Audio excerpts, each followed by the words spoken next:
Mamlakatimizda energetika sohasini rivojlantirish, aholini sifatli va uzluksiz elektr energiyasi bilan ta'minlash davlat siyosati darajasida ustuvor vazifa sifatida belgilangan. Elektr ta'minoti barqarorligi har bir hududning ijtimoiy hayoti, iqtisodiy salohiyati va aholi farovonligini belgilab beruvchi muhim omil hisoblanadi. Shu maqsadda Navoiy viloyatining Konimex tumanida ham hudud aholisini uzluksiz elektr energiyasi bilan ta'minlash, tarmoqlarni yangilash va xizmat sifatini oshirishga qaratilgan ishlar bugungi kunda alohida ahamiyat kasb etmoqda. Xususan, mavjud mahallalarda eskirgan elektr uzatish tarmoqlari bosqichma-bosqich almashtirilmoqda. Yangi transformatorlarning o'rnatilishi ham aholi xonadonlari, ijtimoiy soha obyektlari va ishlab chiqarish korxonalarini uzluksiz faoliyat yuritishiga xizmat qilyapti. Shu bilan birga tuman elektr ta'minoti korxonasi tomonidan avariya holatlarining oldini olish va elektr uzilishlarini kamaytirish maqsadida profilaktik ta'mirlash ishlariga alohida e'tibor qaratilmoqda. Konimex tumanidagi Guliston mahalla fuqarolar yig'inida ayni paytda 2895 nafar aholi istiqomat qiladi. Rejaga muvofiq mahalla hududida 2025-yil yakuniga qadar 6,3 kilometr masofada zamonaviy sip kabellar tortildi va 400 kilovatli transformator o'rnatildi. Eski simyog'ochlar o'rnini yangi temir beton tayanchlari egalladi.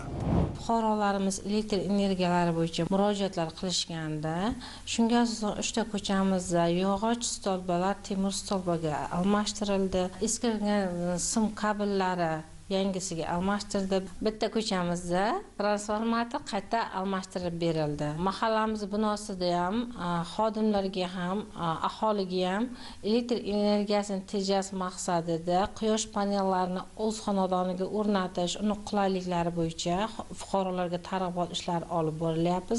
Birinchi o'rinda o'zimiz mahalla binosiga namuna sifatida o'rnatdik. Hozirgi kunda quyosh paneldan foydalanyapmiz.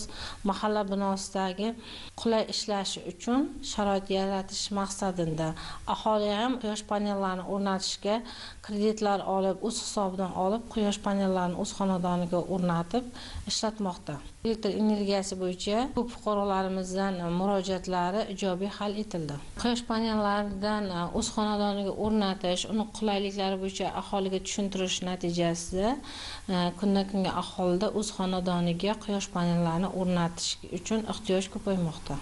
Mahallani infratuzilmasini rivojlantirish, aholining yashash sharoitini yaxshilash maqsadida fuqarolarni har bitta yo'nalishda murojaatlar o'rganib, hamkor tashkilotlar bilan ijobiy hal qilish uchun harakat qilmoqdamiz.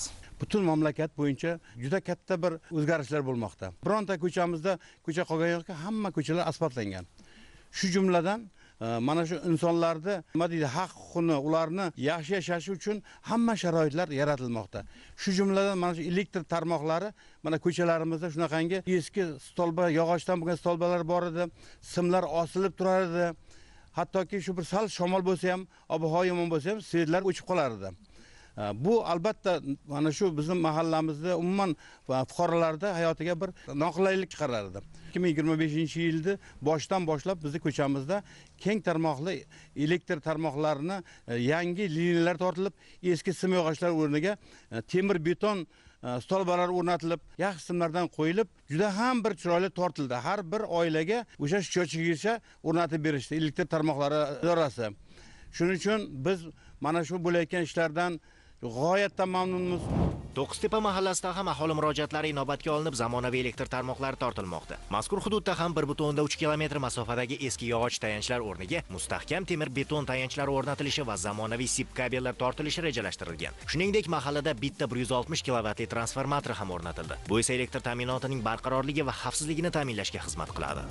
2026-yil 30 zona transformator punkti 189 kilometr havo elektr uzatish tarmoqlarini mukammal ta'mirlashlari. Qolaversa 104 dona transformator punkti 358 kilometr havo elektr uzatish tarmoqlarini joriy ta'mirlashni rejalashtirganmiz. Tumanimizda Birlik, To'qiztepa, Navruz, Guliston aholisi tomonidan tushgan murojaatlarni ijobiy hal qilish maqsadida 14 kilometr tarmoqni rekonstruksiya qilish rejalashtirganmiz va qo'shimcha 3 dona transformator punktini ham o'rnatishni rejalashtirganmiz. Bugungi kunda mana bu To'qiztepa mahallasida ushbu ishlarni amalga boshladik. Hozirgi kunda montaj qilishlari olib borilmoqda. Keyingi hafta yakuniga qadar to'liq ishlarni tugatib, aholiga uzluksiz va sifatli elektr energiya bilan ta'minlaymiz. Aytish joiz, quyosh panellarining o'rnatilishi aholi vakillari, ayniqsa tadbirkorlik subyektlari uchun bir qator qulayliklar yaratadi. Xususan, elektr energiyasiga bo'lgan ehtiyojni qisman yoki to'liq qoplash, oilaviy xarajatlarni kamaytirish va elektr ta'minotidagi uzilishlarning oldini olish imkoni paydo bo'ldi. Konimerda ham zamonaviy, xavfsiz, uzoq muddat xizmat qiladigan muqobil energiyaga bo'lgan qiziqish va talab tobora oshib boryapti. Gulzoda Xo'jamova 6 oy avval tejamkor bu texnologiyaning samarali ekanligini bilgach, o'zi tadbirkorlik qilayotgan hududga 40 kilovatli quyosh panellarini o'rnatdi.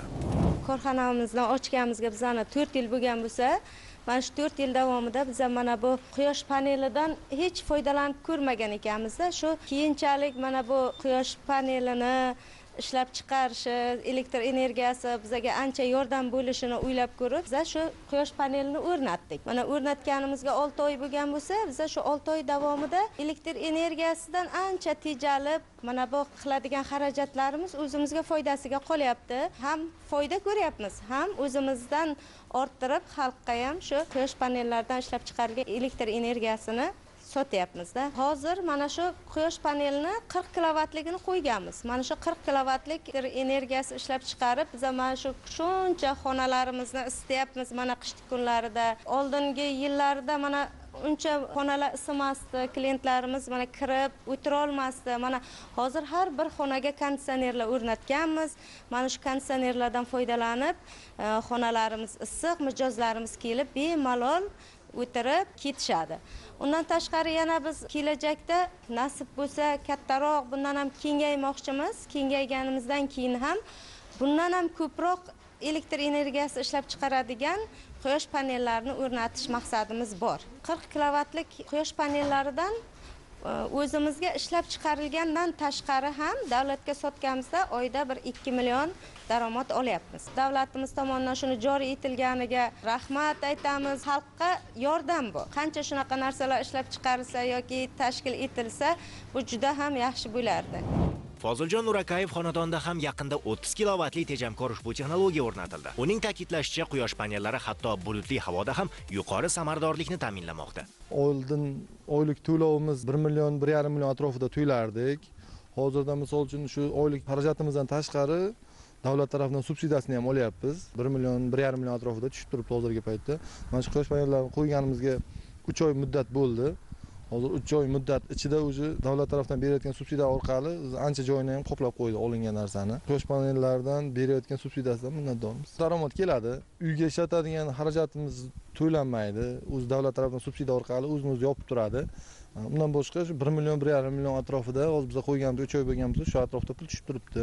Rejamiz bor. Endi Xudo xolasa elektropodstansiya qo'ymoqchimiz. O'shanga nasib bo'lsa tuman hokimi tomonidan yer ajratilyapti. O'sha yer olsak, ham quyosh paneli qo'yamiz, ham tagiga elektrozaryadchi qo'yamiz. Bu yerga elektromobillar uchun zaryadchi podstansiya qo'yamiz. Tumanimizda quyosh panellari o'rnatish bo'yicha keng ko'lamli ishlar olib borilmoqda. Shu jumladan aholi xonadonlari, yuridik subyektlar, ijtimoiy soha obyektlariga quyosh panellari o'rnatilib berilyapti. Bular orasida tadbirkorlarimizda qiziqishlar ortib boryapti. Qo'ldan kelgancha yordamimizni qilib, ko'maklashib, to'g'ri yo'nalishlar ko'rsatib, quyosh panellarini ishga tushirish bo'yicha yordamlarimizni berib kelyapmiz. Aholi xonadonlari ham quyosh panellari o'rnatish bo'yicha, uni afzalliklari bo'yicha qiziqishlar, tushunchalar paydo bo'lgan. Uylariga 5 kilovat, 10 kilovatlik, 50 kilovatgacha bo'lgan quyosh panellari o'rnatib berilyapti. Davlatdan oladigan elektr energiyamizni iqtisod qilib berish maqsadida quyosh panellari o'rnatilyapti. 2025-yil yakuniga qadar aholi xonadonlaridan 960 kilovat, yuridik subyektlardan 790 kilovat, ijtimoiy obyektlarda 283 kilovat quyosh panellari o'rnatildi. Bizga berilgan 1400 kilovat rejani ortig'i bilan bajardik.